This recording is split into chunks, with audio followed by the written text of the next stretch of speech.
1 Timoteo capítulo 3, versículo 14. ¿Lo tenemos, iglesia? Cuando la cita encuentre, por favor, póngase de pie, si puede. Si no puede, no se preocupe, manténgase sentadito, no tenga pena. Vamos a leer la escritura en nombre del Padre, del Hijo y del Espíritu Santo del Señor. Dice la Biblia: esto te escribo, aunque tengo la esperanza de ir pronto a verte. 15. Para que si tardo, sepas, vea lo que dice la palabra, cómo debes conducirte en la casa de Dios, que es la iglesia del Dios viviente, columna y baluarte de la verdad. Padre que estás en el cielo, te damos gracias, Señor, te damos gloria y honra a tu nombre. Señor, qué privilegio más grande el poder estar en tu iglesia y el poder ser parte de ella, Señor. Te pido que nos ayudes a conocer tu palabra. Santifícanos, Señor, en tu verdad. Queremos estar contigo, queremos servirte a ti, Señor, y necesitamos con todo nuestro corazón estar conectados a tu presencia, a tu Espíritu Santo. Gracias, Dios, por este momento, en el poderoso nombre de Jesús lo pedimos todo creyendo. Amén y amén. Puede tomar su asiento, hermano. Qué bueno verlo en la casa del Señor. Si tiene un hermanito cerca, dile: qué bueno verlo, hermano, qué bueno verlo. Qué bueno que se bañó. Es que el frío a veces, ¿verdad, hermano? A veces afecta. Bien, el propósito de la iglesia. ¿Por qué venimos a la iglesia? Es una muy buena pregunta. O sea, ¿por qué estamos aquí? ¿Por qué no estar ahorita en la casa o ahorrando para ir a ver el partido donde va a venir Messi, verdad? Ya vieron los precios tan locos, la gente va. 200 pesos, no nos sale más barato ni a la iglesia, hermano. Entonces, mire, hermano, es tremendo. ¿Por qué venimos a la iglesia? ¿Por qué nos reunimos? ¿Por qué nos congregamos? ¿Por qué estamos aquí? Bien, para explicar esto tenemos que remontarnos al origen de la iglesia. ¿Y dónde inicia la iglesia? La iglesia inicia en el año 33 después de Cristo, cuando Jesús asciende a los cielos, se va y quedan los apóstoles por 40 días en la tierra, esperando una fiesta llamada el Pentecostés. Cuando llega la fiesta de Pentecostés, libro de los Hechos, capítulo 2, dice la Biblia que estaban celebrando esta fiesta y ellos estaban en un aposento alto, es decir, en la segunda planta de una casa.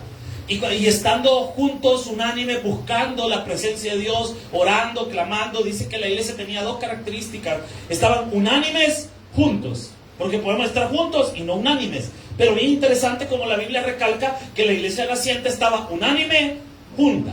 Y en ese momento, en ese clímax, el Espíritu de Dios desciende y en ese momento preciso inicia la iglesia. El propósito de la iglesia, Jesús lo ha dejado claro, muy claro.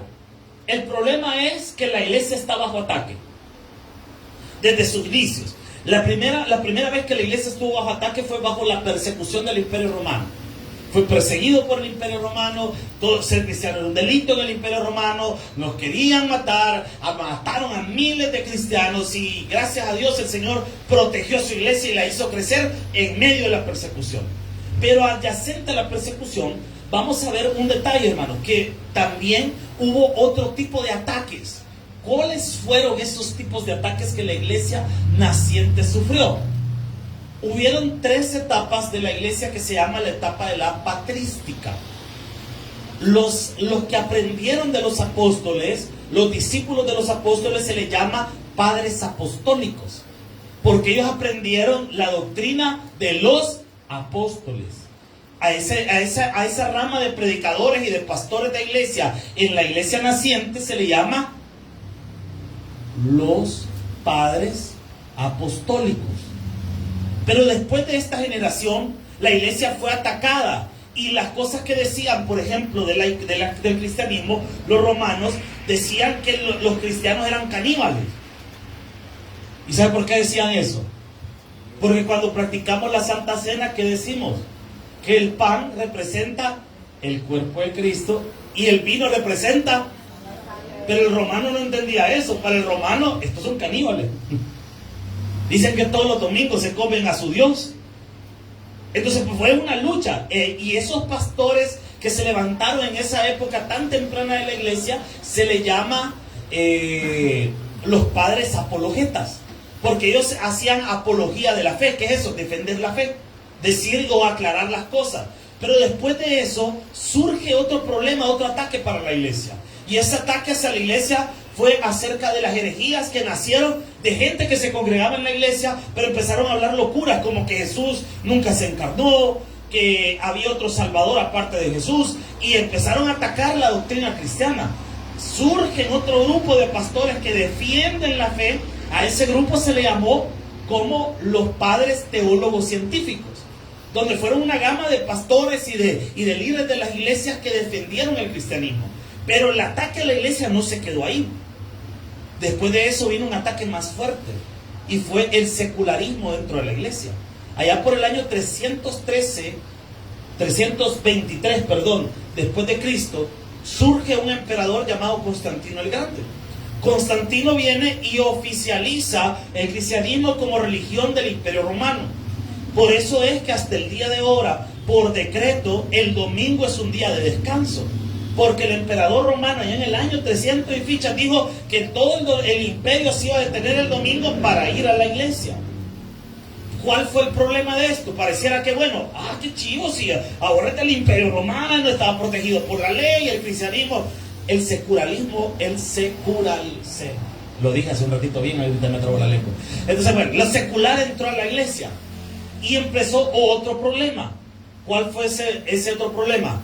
La mezcla entre las ideas paganas y el cristianismo. Lo que se conoce como sincretismo religioso, donde de repente se metieron ciertas imágenes del culto de los dioses romanos en el cristianismo, entre ellas el Sol Invictus.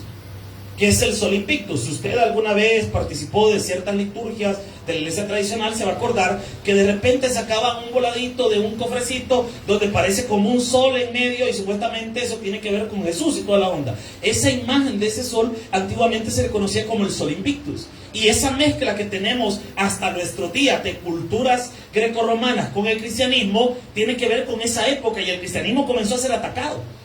Y para reforzar ese ataque se prohibió la lectura de la escritura, y por mucho tiempo los únicos que podían interpretar la Biblia eran los clérigos de la iglesia, no hay nadie más.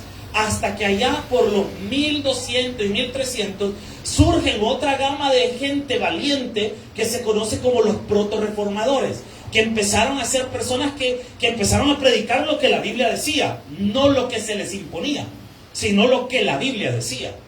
Y después de eso surgen dos hombres de Dios que van a partir la historia en dos: Martín Lutero y Juan Calvino.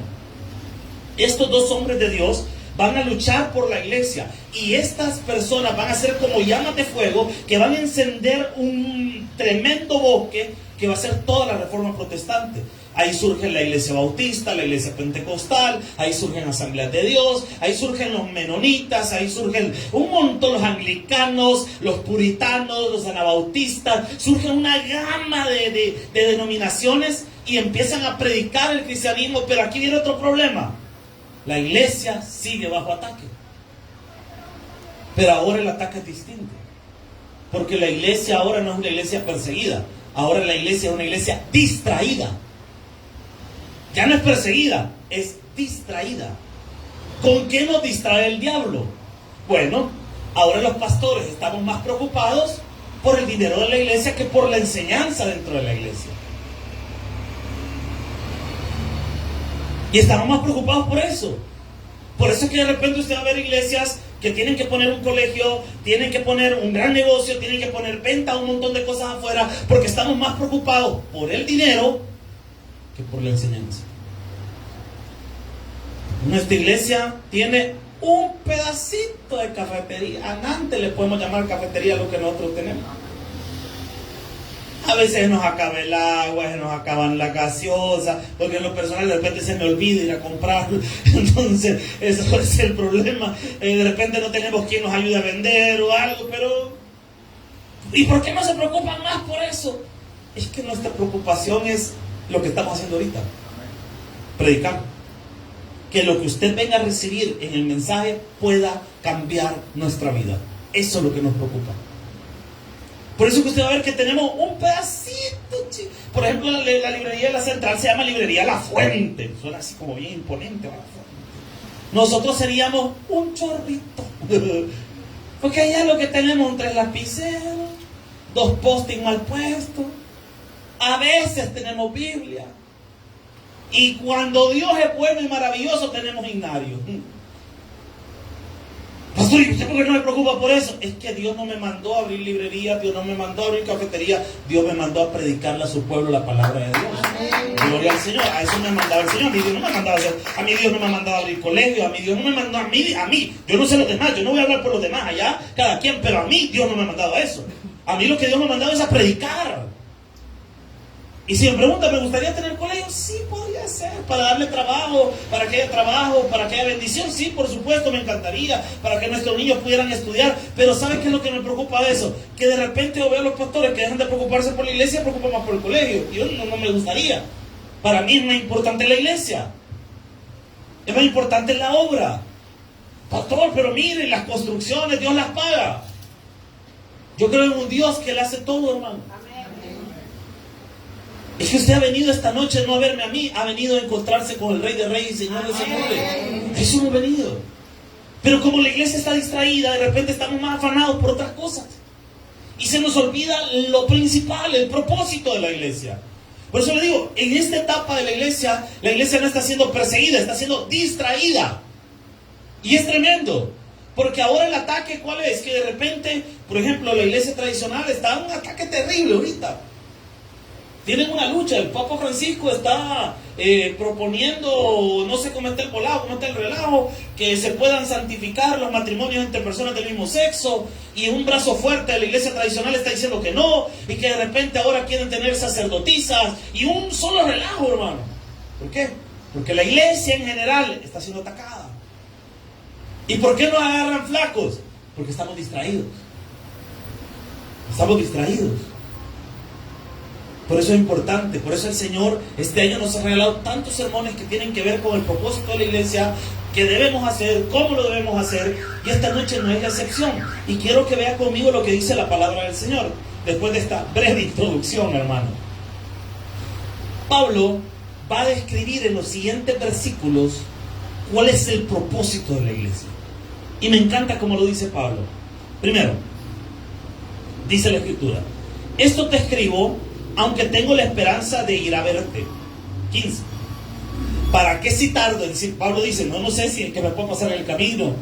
Recuerden que Pablo aquí ya es un anciano, ya aquí ya pasaron muchos años de ministerio, ya no tiene las mismas fuerzas de antes. Por eso es importante formar personas, porque no siempre vamos a tener la fuerza. Yo ahora, hoy por hoy, tengo la fuerza de poder predicar todos los cultos. Y tengo la fuerza para hacerlo, aunque me duele la cabeza, aunque ande mal, aunque sea como ande, yo todavía tengo la fuerza para hacerlo. Pero puede que llegue una etapa de mi vida en la que esté más débil, o una enfermedad, uno nunca sabe. Por eso es importante tener discípulos, personas que puedan aprender lo que uno sabe hacer. Entonces, Pablo tiene a su discípulo Timoteo, le está diciendo que tiene ánimo de llegar con él, pero le ha escrito esta carta para decirle cómo debe hacer las cosas. Vea lo que dice, 15. Para que si tardo, sepas cómo debes conducirte. O sea que hay una manera para hacer las cosas en la iglesia. ¿Por qué Pablo le dice eso? Si Timoteo ha estado a la par de él, ha viajado con él, lo ha oído predicar miles de veces, ha visto cómo Pablo ha sanado personas, ha escuchado la enseñanza de Pablo. ¿Pero por qué Pablo le está diciendo eso? Porque muchas veces vamos a ser tentados a hacer las cosas como nosotros queremos y no como Dios quiere. ¿Aló? Vamos a ser tentados.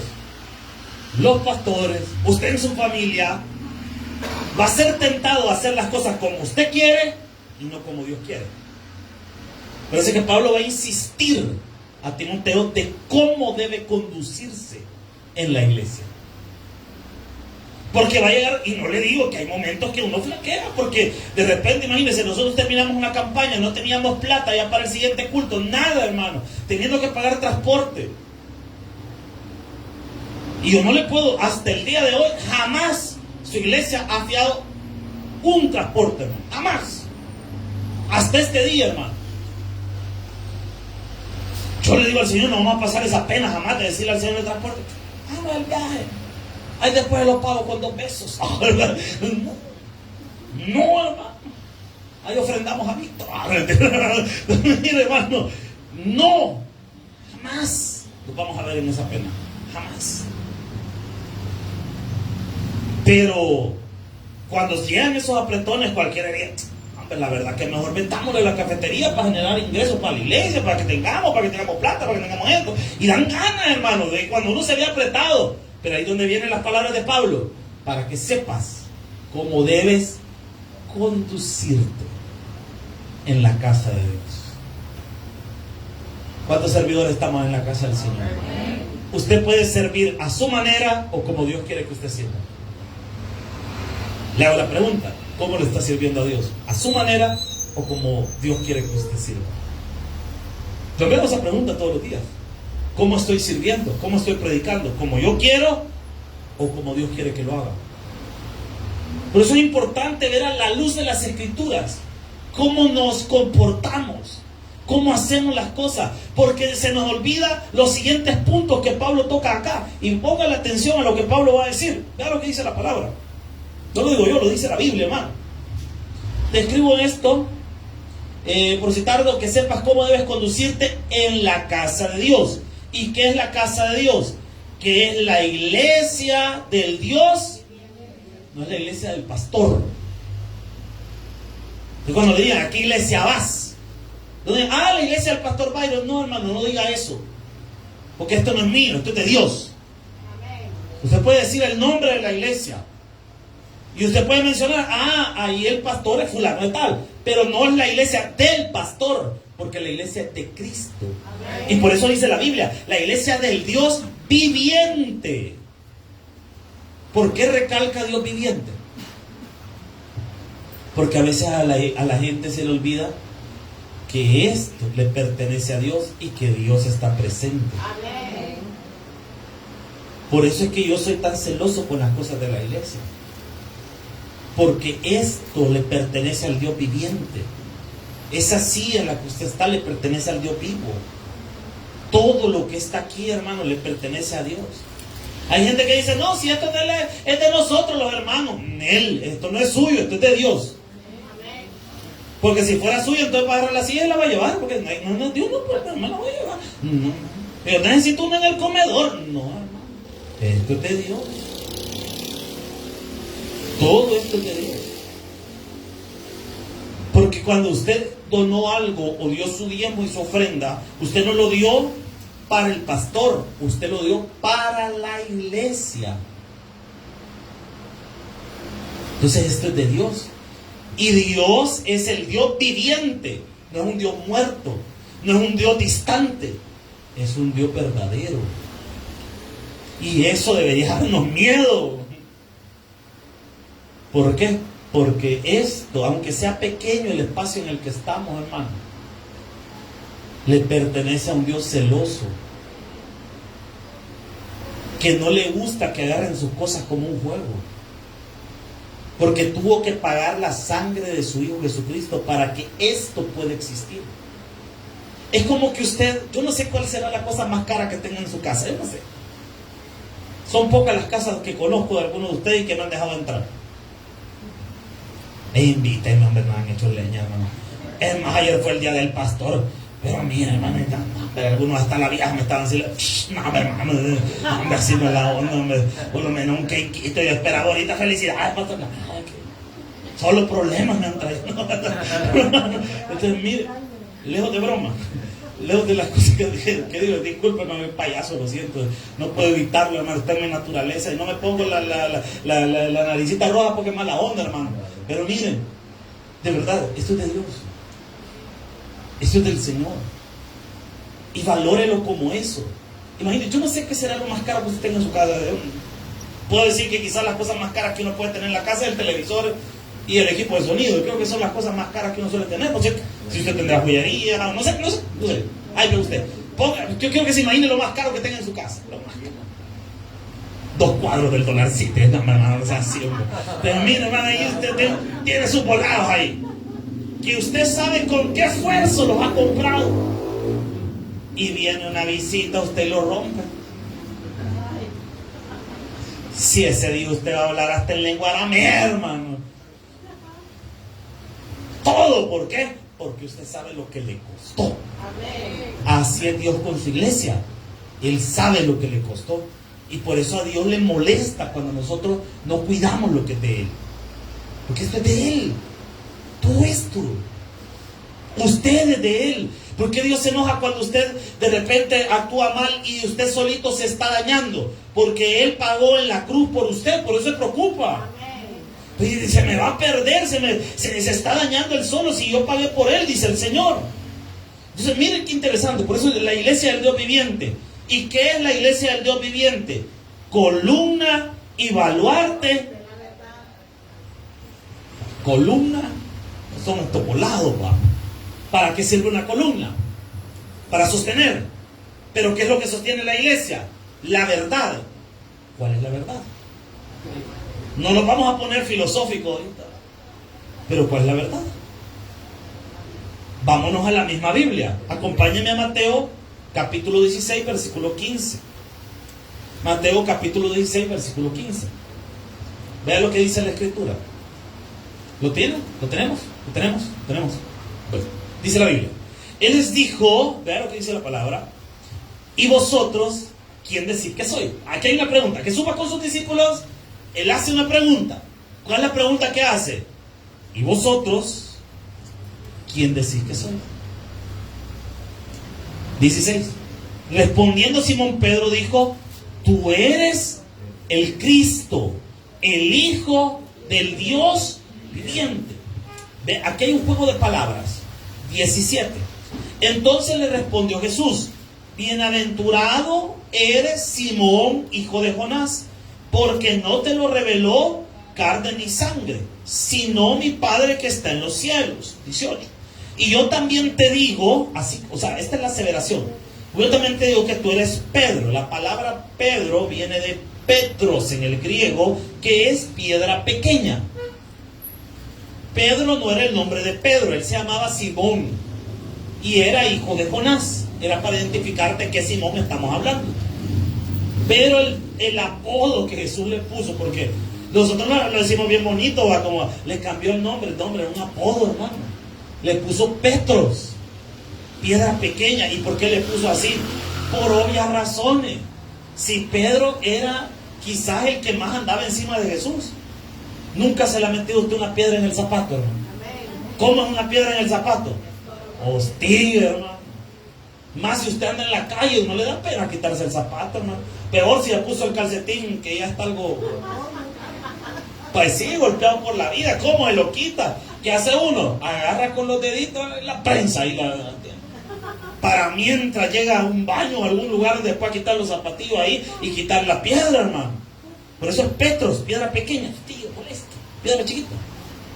Y vea, dice, así que te digo que tú eres Pedro, o sea, esta piedra chiquita, esta piedrita, así como estoy seguro de que te llamas Pedro, le dice, con esa seguridad, con esa claridad de que te llamas Pedro, y sobre esta roca edificaré mi iglesia. Aquí hay otra palabra, ya no es Petros, piedra pequeña. Cuando dice y esta roca es Petra. ¿Y qué es Petra? Es una piedra enorme, una piedra grande. ¿Y cuál es la Petra de la iglesia? ¿Quién es Jesús? La iglesia es una columna que sostiene una verdad. ¿Y cuál es esa verdad? ¿Quién es Jesús? Esa es la verdad que sostiene la iglesia. Por eso, y sobre esta roca, sobre esta verdad, edificaré. Solo que aquí esta columna es diferente. Porque esta columna no está así sosteniendo, sino que la Petra está abajo, la Petra está abajo, la piedra gigante, y la columna está encima. Interesante, ¿verdad? Y dice, y sobre esta Petra edificaré mi iglesia, sobre esta verdad. Y las puertas del Hades no prevalecerán. ¿Qué dice la Biblia? Ni el infierno mismo puede acabar el trabajo de la iglesia. Pero, y dice el 19, y a ti te daré las llaves del reino de los cielos. ¿Por qué le dice a Pedro que le va a dar las llaves del reino de los cielos? ¿Quién fue el primero en predicar la palabra de Dios después del advenimiento del Espíritu Santo? Hechos capítulo 2. ¿Quién fue el que predicó ese mensaje? Pedro. Entonces lo que Dios le está diciendo a Pedro es que te voy a dar el privilegio de que seas el primero que predique con la autoridad del Espíritu Santo. El primer sermón con la autoridad del Espíritu Santo en el corazón de un hombre, Pedro. Y él le predicó primero. Miren cómo es Dios. A los judíos en el Pentecostés, y también es el primero en predicar a los gentiles antes que Pablo. Por eso dice que las llaves de los cielos le fueron dadas. No es que él literalmente tenga una llave, sino que la predicación, él iba a ser el primero en hablar de eso. Aló, estamos acá, iglesia. Ahora, vamos a ver, vuelva a Timoteo capítulo 3, versículo 16. ¿Cuál es esa verdad entonces que sostiene la iglesia? La doctrina de Cristo. ¿Amén o no amén? O sea que nuestro objetivo como iglesia o nuestro propósito es predicarle y enseñarle a los demás quién es Cristo. O sea que nuestro punto, por ejemplo, si nosotros hacemos una actividad allá afuera, ¿cuál es el propósito? Que la gente conozca de Jesús. Si nosotros alguna vez hacemos una actividad en la cancha, no va a ser para, mire cuánta gente tenemos, mire qué grande es nuestra iglesia. No, hermano. El propósito de esa actividad, ¿cuál debe ser? Que la gente conozca a Jesucristo.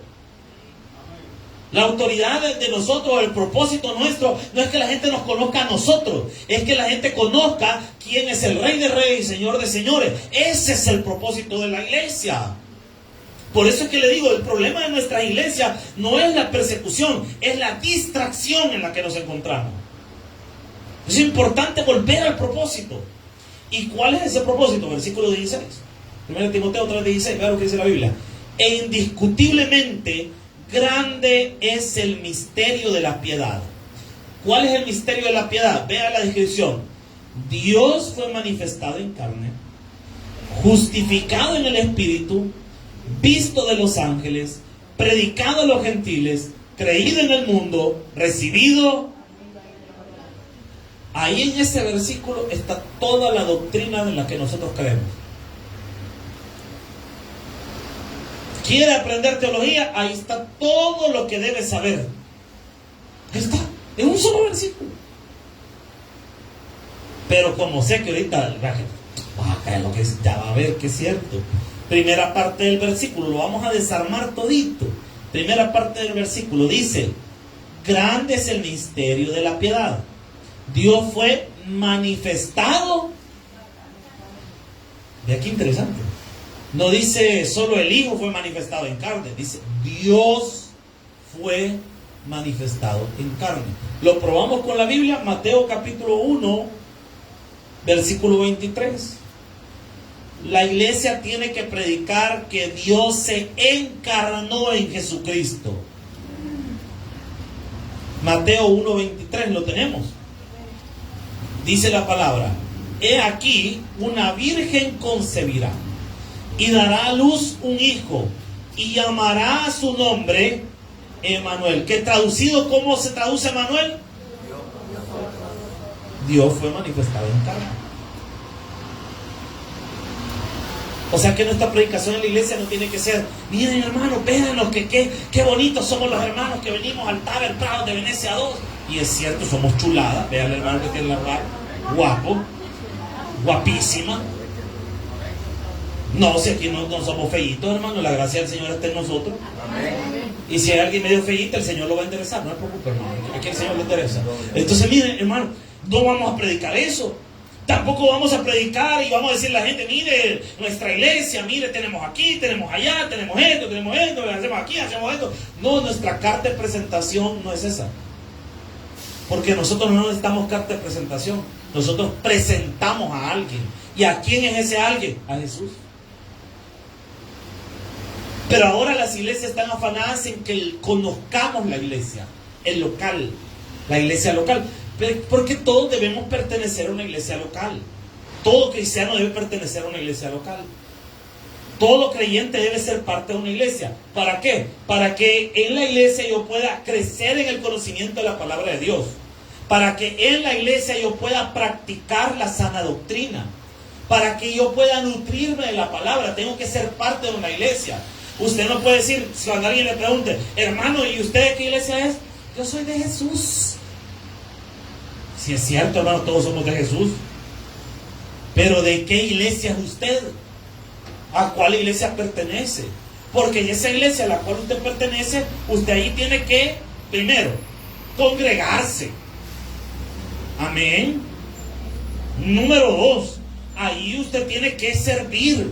Mire, fíjese que hace unos años atrás, varios años atrás, estaba sirviendo en una iglesia, predicando, prácticamente siendo el pastor, aunque ahí era una iglesia que funcionaba muy diferente a como debería funcionar una iglesia. Pero ahí estábamos y teníamos un problema. Sabía que había gente que llegaba a congregarse donde nosotros, pero quería ir a servir a otra iglesia. Qué chistoso cocolito, diría yo, hermano. O sea, toda la semana se congregaban con nosotros, aprendían de la Biblia, aquí se discipulaban, pero querían el domingo o el sábado irse a servir a otras iglesias. Y como en las otras iglesias les pusieron como regla que tenían que congregarse en la misma iglesia para servir, me dice una familia una vez: pastor, fíjese que en la iglesia tal me están pidiendo para poder seguir sirviendo que necesito firmar asistencia de culto. ¿Cree que me puede firmar usted que yo vengo aquí para que me den servir allá?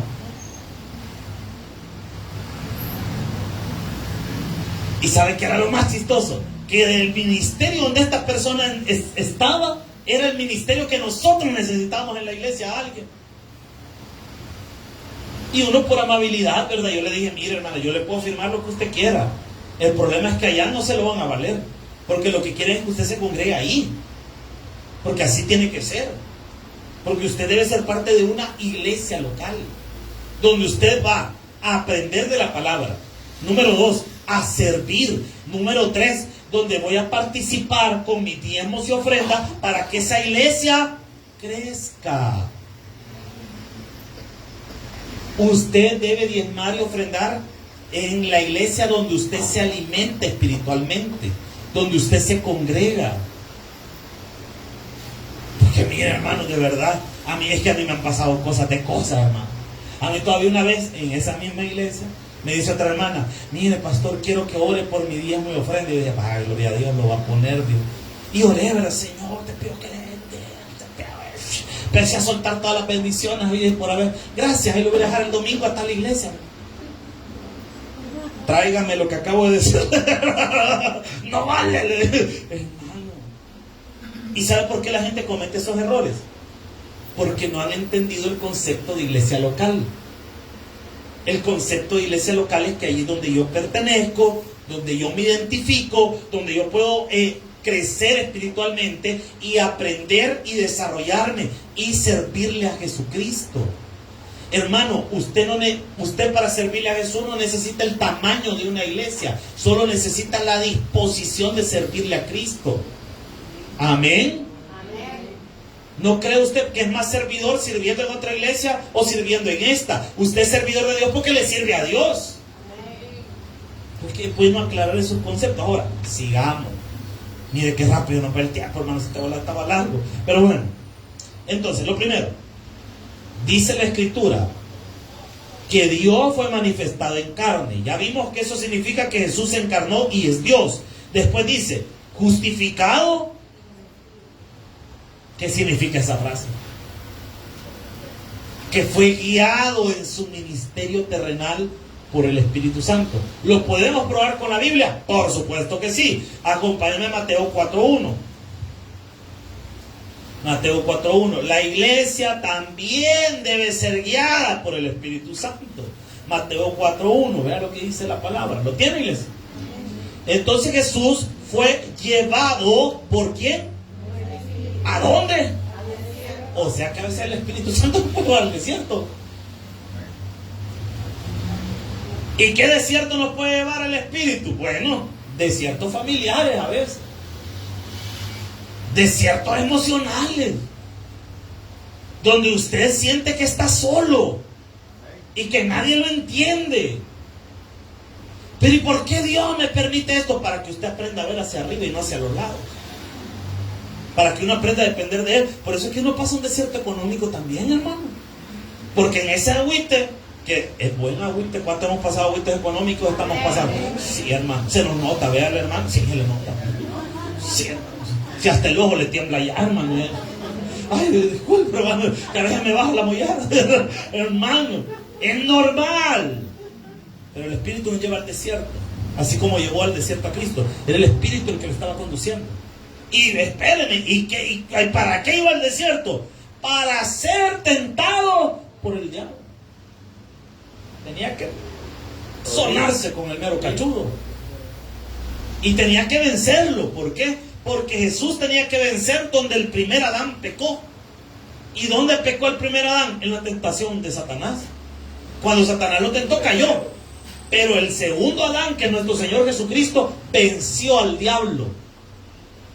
O sea que, hermano, si el cachudo nos anda rodeando, ¿sabe qué hay que hacer? Ore. Ay, que vida, pastor, yo quiero correr por la casa, que el día que yo siento que en la noche de repente caen unos volados, se mueven unas cosas, de repente el chucho se le tuerce la cabeza en la noche. Primero, deje de andar viendo películas de miedo. Deje de andar abriendo puertas. Segundo, tenga cuidado con las invocaciones que se hacen en la casa. Tercero, a saber si una maestra practica brujería cerca de su casa. Cuarto, usted puede orar y reprender en el nombre de Jesús, hermano. Amén. Ay, que viera cómo me da miedo. Mire, les confieso que sí da miedo al principio.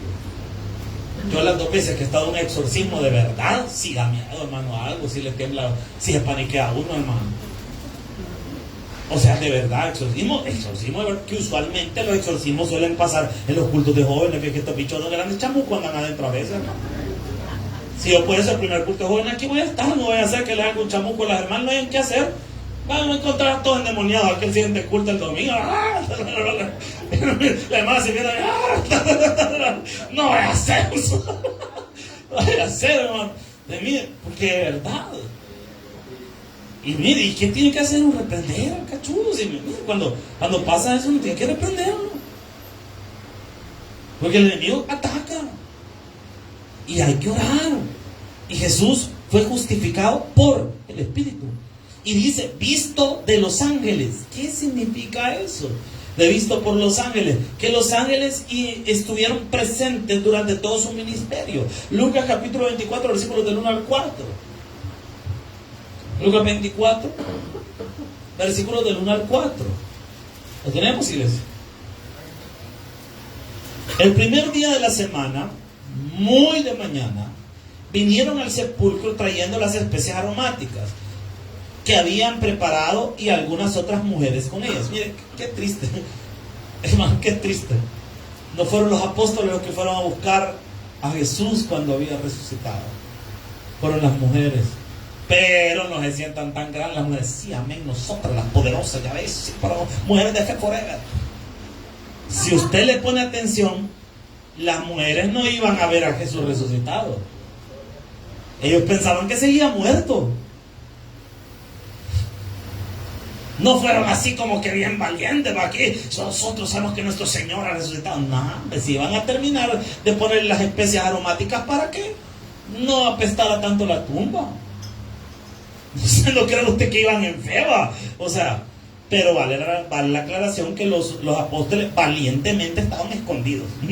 Ahora, hasta la fecha, mire, porque si usted ve cuántas hermanas hay en una iglesia y cuántos hermanos, siempre nos pegan una buena porraciada a las mujeres. Algunos literalmente en la casa, pero ese es otro pisto, hermano. Pero en la iglesia siempre son más.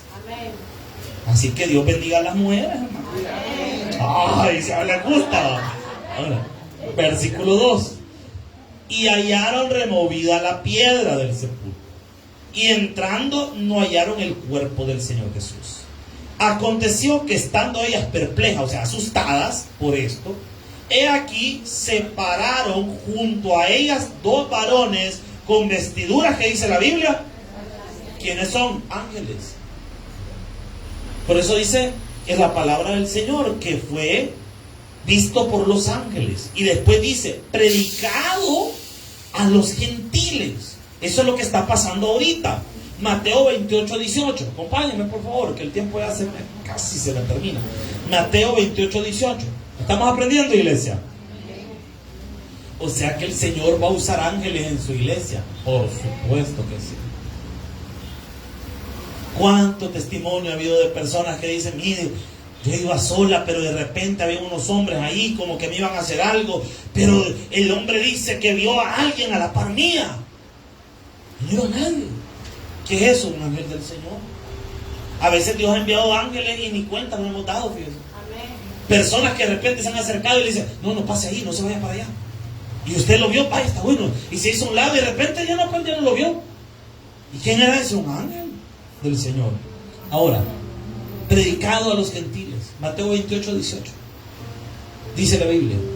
Y Jesús se acercó y les habló diciendo, toda potestad me es dada en el cielo. No, si no es cualquier cosa, hermano. Es el que manda. ¿A dónde? En el cielo. Por tanto, por esa autoridad, ir y hacer discípulos. Se lo voy a decir de la forma más clara. Jesús no nos está preguntando si queremos evangelizar.